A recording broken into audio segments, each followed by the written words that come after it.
வணக்கம். எதிர்கால சந்ததியினருக்காக தண்ணீரை சிக்கனமாக பயன்படுத்த வேண்டும் என்று ஓவியப் போட்டி பரிசளிப்பு விழாவில் முதல்வர் ரங்கசாமி அறிவுறுத்தி பேசினார். இந்திய அரசின் நீர்வள அமைச்சகத்தின் கீழ் இயங்கி வரும் மத்திய நிலத்தடி நீர் வாரியத்தின் தென்கிழக்கு கடலோர மண்டலம் பள்ளி கல்வி இயக்குநரகம் சார்பில் 4, 5, 6ஆம் வகுப்பு பயிலும் மாணவர்களுக்கு எதிர்காலத்திற்காக தண்ணீரை சேமித்தல் என்ற தலைப்பில் ஓவியப் போட்டி நடத்தப்பட்டு அதற்கான பரிசளிப்பு விழாவில் மண்டல இயக்குநர் தம்பி வரவேற்று பேசிட வேளாண் அமைச்சர் சந்திரகாசு சிறப்புரையாற்றினார். விழாவிற்கு முதல்வர் ரங்கசாமி தலைமை தாங்கி பரிசுகள் வழங்கி பாராட்டி பேசுகையில், புதுவையில் குடிநீர் தாராளமாக கிடைத்து வருகிறது. இதனால் இங்கு தண்ணீர் பஞ்சம் இல்லை.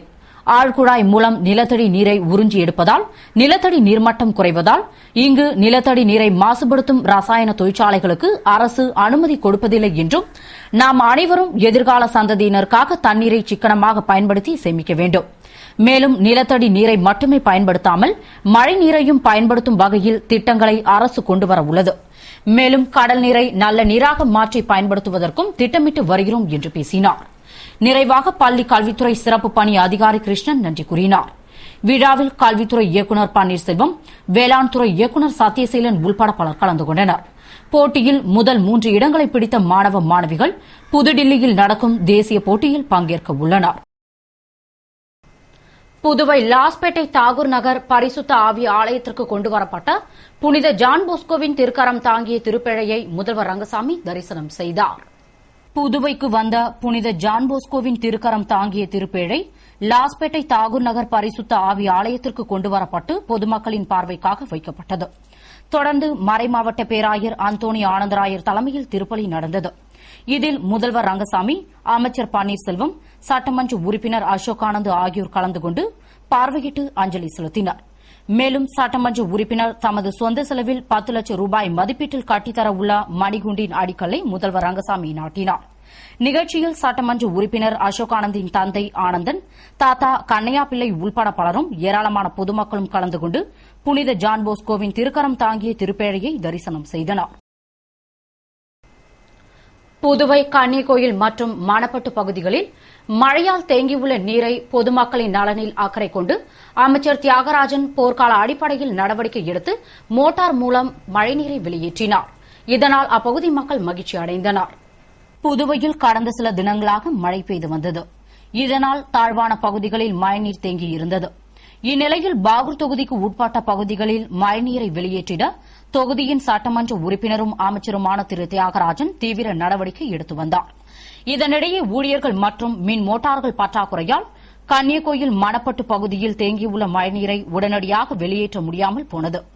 இதனிடையே தகவல் அறிந்த அமைச்சர் திரு தியாகராஜன் சம்பந்தப்பட்ட அதிகாரிகளிடம் அங்கு தேங்கியுள்ள மழைநீரை உடனடியாக போர்க்கால அடிப்படையில் வெளியேற்றிட உத்தரவிட்டார்.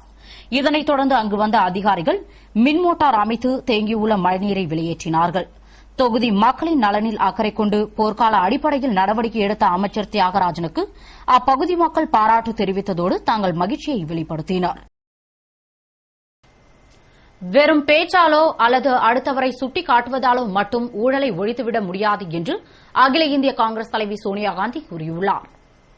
இது தொடர்பாக அகில இந்திய காங்கிரஸ் தலைவி சோனியா காந்தி கூறுகையில், ஊழல் ஒரு பெரிய நோய், அது ஒவ்வொருவரையும் பாதிக்கிறது என்பதில் சந்தேகமில்லை. எனவே ஊழலுக்கு எதிரான சூழ்நிலை நிச்சயம் இருக்க வேண்டும். ஆனால் வெறும் பேச்சாலோ வெற்று வார்த்தையாலோ ஒருவரை விரல் நீட்டி சுட்டி காட்டுவதாலோ மட்டும் ஊழலை ஒழித்துவிட முடியாது என்றும், ஊழலை பற்றி பேசும் ஒவ்வொருவரும் தங்களை மட்டும் புனிதமானவர்கள், மற்றவர்கள் எல்லாம் ஊழல்வாதிகள் என்று நினைக்காமல் தங்களை தாங்களே பார்த்துக் கொள்ள வேண்டியது அவசியம் என்றும், மத்திய அரசு வலுவான பயனுள்ள லோக்பால் மசோதாவை கொண்டுவர உறுதி கொண்டு இருப்பதாக பிரதமர் மன்மோகன் சிங் தெரிவித்திருக்கிறார். அதற்கான வேலைகளை நாங்கள் துவங்கிவிட்டோம். எனவே விரைவில் பாராளுமன்றத்தில் அமல்படுத்த இருக்கிறோம் என்ற அவர், தொடர்ந்து விலைவாசி உயர்வை குறைக்க நடவடிக்கை எடுத்துக் கொண்டுதான் இருக்கிறோம். மேலும் மத்திய மாநில அரசுகள் இணைந்து நடவடிக்கை எடுத்தால்தான் விலைவாசி உயர்வுக்கு தீர்வு காண முடியும் என்று கூறினார். புதுவையில் இந்த ஆண்டு கூடுதல் மழை பெய்துள்ளதால் அனைத்து ஏரிகளும் நிரம்பி வருகின்றது. இதனால் குடிநீர் பிரச்சினைக்கு தீர்வு வந்தது என்று பொதுப்பணித்துறை நீர்ப்பாசன கோட்ட அதிகாரிகள் தெரிவித்தனர்.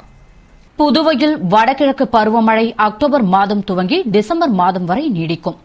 மேலும் குறைந்த காற்றழுத்த தாழ்வு மண்டலங்களால் பலத்த மழைப்பொழிவு இருக்கும். இதனால் ஆண்டுக்கு சராசரியாக 1250 மில்லிமீட்டர் மழைப்பொழிவு இருக்கும். ஆனால் இந்த ஆண்டு சராசரி மழையளவை விட கூடுதலாக இதுவரை 1326 மில்லிமீட்டர் மழையளவு பதிவாகியுள்ளது. அதிக மழையின் எதிரொலியாக புதுவையில் உள்ள 84 ஏரிகளும் நிரம்பி வருகின்றன. குறிப்பாக மிகப்பெரிய ஏரியான ஊசுட்டேரியின் உயரமான 3.5 மீட்டரில் 3.3 மீட்டர் உயரத்திற்கு தண்ணீர் நிரம்பியுள்ளது மற்றும் அதனை சுற்றியுள்ள 16 ஏரிகளில் 3 ஏரிகள் முற்றிலுமாக நிரம்பிவிட்டது. மீதமுள்ள 13 ஏரிகளில் 80% நிரம்பிவிட்டது. இரண்டாவது பெரிய ஏரியான பாகூர் ஏரியின் உயரமான 3.5 மீட்டரில் 2.1 மீட்டர் உயரத்திற்கு நீர் நிரம்பிவிட்டது. மேலும் அதனை சுற்றியுள்ள 24 ஏரிகளில் 7 ஏரிகள் முழுவதும் நிரம்பிவிட்டது. மீதமுள்ள 16 ஏரிகள் வேகமாக நிரம்பி வருகின்றது. மேலும் டிசம்பர் மாதம் வரை மழை நீடிக்கும் என்பதாலும் ஆண்டு சராசரியை விட இந்த ஆண்டு கூடுதலான மழை பெய்துள்ளதாலும் அனைத்து ஏரிகளும் நிரம்பி வழியும் என்றும் இதனால் 6278 ஹெக்டேர் விவசாய நிலங்கள் பாசனம் பெற்றன மற்றும் குடிநீர் பிரச்சினைக்கு தீர்வு வந்தது. எனவே குடிநீர் விநியோகத்திற்கு தட்டுப்பாடு இருக்காது என்று பொதுப்பணித்துறை நீர்ப்பாசன கோட்ட அதிகாரிகள் தெரிவித்தனர். புதுவைக்கு வந்த புனித ஜான்போஸ்கோவின் திருக்கரம் தாங்கிய திருப்பேழை பொதுமக்கள் பார்வைக்காக புனித ஜென்மராக்கினி பேராலயம், இருதய ஆண்டவர் பசிலிக்கா உள்ளிட்ட இடங்களில் வைக்கப்பட்டு திருப்பலி நிறைவேற்றப்பட்டது.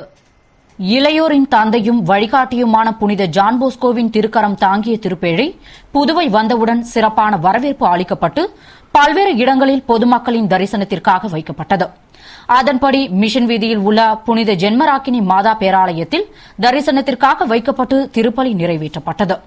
கடலூர் புதுவை மறைமாவட்ட பேராயர் அந்தோணி ஆனந்தராயர் தலைமையில் நடைபெற்ற திருப்பலியில் திரளான கிறிஸ்துவர்கள் மற்றும் பொதுமக்கள் கலந்து கொண்டு திருப்பேழையை தரிசனம் செய்தனர். இதனையடுத்து ரயில் நிலையம் எதிரே உள்ள தூய இருதய ஆண்டவர் பசிலிக்காவிற்கு கொண்டு செல்லப்பட்டு அங்கு பொதுமக்களின் பார்வைக்காக பலத்த போலீஸ் பாதுகாப்புடன் வைக்கப்பட்டது. இதனை திரளான மக்கள் தரிசனம் செய்து திருப்பலியில் பங்கேற்றனர். கோரிக்கைகளை வலியுறுத்தி ஆதிதிராவிட நலத்துறை பகுதி நேர ஊழியர்கள் அலுவலகம் முன்பு ஆர்ப்பாட்டத்தில் ஈடுபட்டனர். புதுவை ஆதிதிராவிட நலத்துறையில் 4 ஆண்டுகளாக பகுதி நேர ஊழியர்களாக பணியாற்றி வரும் 116 பேரை பணி நிரந்தரம் செய்ய வலியுறுத்தி தட்டாஞ்சாவடியில் உள்ள ஆதிதிராவிட நலத்துறை அலுவலகம் எதிரே பகுதி நேர ஊழியர்கள் சங்கத்தினர் ஆர்ப்பாட்டத்தில் ஈடுபட்டனர். ஆர்ப்பாட்டத்திற்கு அமைப்பாளர் ரமேஷ் தலைமை தாங்கிட அரசு ஊழியர் சங்கங்களின் கூட்டமைப்பு பொதுச் செயலாளர் சேஷாசலம், பொறுப்பாளர்கள் பரிமள ரங்கன், சுதர்சனம், ஆறுமுகம், மாசிலாமணி, சம்பந்தம் ஆகியோர் கண்டன உரையாற்றினர். போராட்டத்தில் பகுதி நேர ஊழியர்கள் திரளாக கலந்து கொண்டு கோரிக்கைகளை வலியுறுத்தி ஆர்ப்பாட்டம் செய்தனர். இத்துடன் செய்திகள் நிறைவடைகின்றன. வணக்கம்.